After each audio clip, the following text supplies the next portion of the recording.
মাছের খাদ্য হিসাবে আমরা এই খাবারটা সংগ্রহ করি। এটা হচ্ছে বেকারির ওয়েস্টেজ, মানে আপনাদের আমরা যারা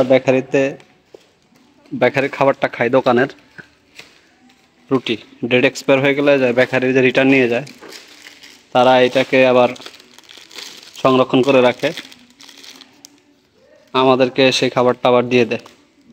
আমরা এটাকে মাছের খাবারের সাথে মিক্সড করে তারপরে মাছকে প্রোভাইড করি। এই যে দেখতে পাচ্ছেন নামি দামি কিছু ব্র্যান্ড,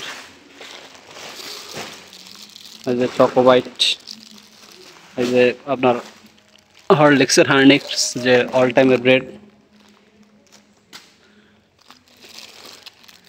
অল টাইমের কিছু আরও কিছু প্রোডাক্ট, যেগুলো সম্পূর্ণ বস্তায় ভরা, আমরা কেজি হিসাবে কিনে নিয়ে আসি এগুলা।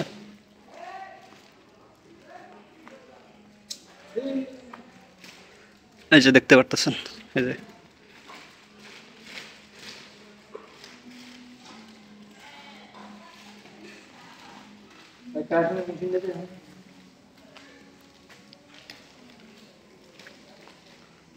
এই খাবারগুলো মাছকে আর কি দানাদার খাবারের সাথে আমরা মিক্সড করি, এগুলো লোক দিয়ে আবার প্যাকেট থেকে খোলা হবে।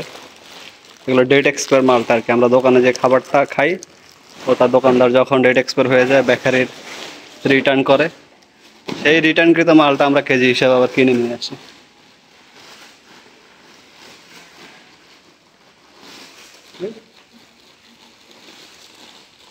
এই যে দেখতে পারতেছেন সেই মাছের খাবারটা, এখানে 100%-এর মধ্যে 30% আছে গোবর, বাকি 20% আছে আমাদের ভুট্টা, 20% আছে কুড়া, এবং যে বেকারে খাবারটা ফিশ মিল, মানে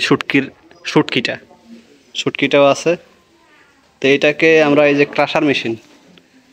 ক্রাশার মেশিন মাধ্যমে ম্যাশ করি, টোটালি ম্যাশ করার পরে ডাইরেক্ট সব কিছু উপকরণগুলো, খাবার সোডা এবং ইউরিয়া সার দিয়ে এগুলোকে ম্যাশ করা হয়।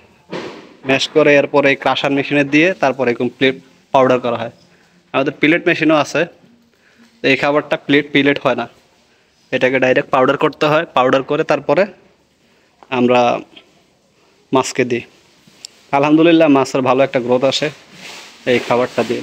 আছে গোবর, এটা 3-4 দিন আগে এনে রাখা হয়েছে। আমাদের যেহেতু গরুর খামার, আমাদের আলহামদুলিল্লাহ গোবরের সংকট নেই, হিউজ পরিমাণে গোবর আছে। গোবরটাকে এখানে যে গ্যাসটা, প্রাইমারি লেভেলে যে গ্যাসটা, সেটা থেকে গোবরটাকে রিলিজ করা হচ্ছে আর কি।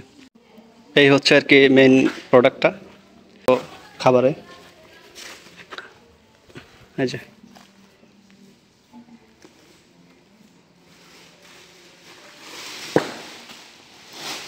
সবাই ভালো থাকবেন, সুস্থ থাকবেন। ভিডিওটি ভালো লাগলে অবশ্যই শেয়ার করে অন্যকে দেখার সুযোগ করে দেবেন। আসসালামু আলাইকুম ওয়া রাহমাতুল্লাহ।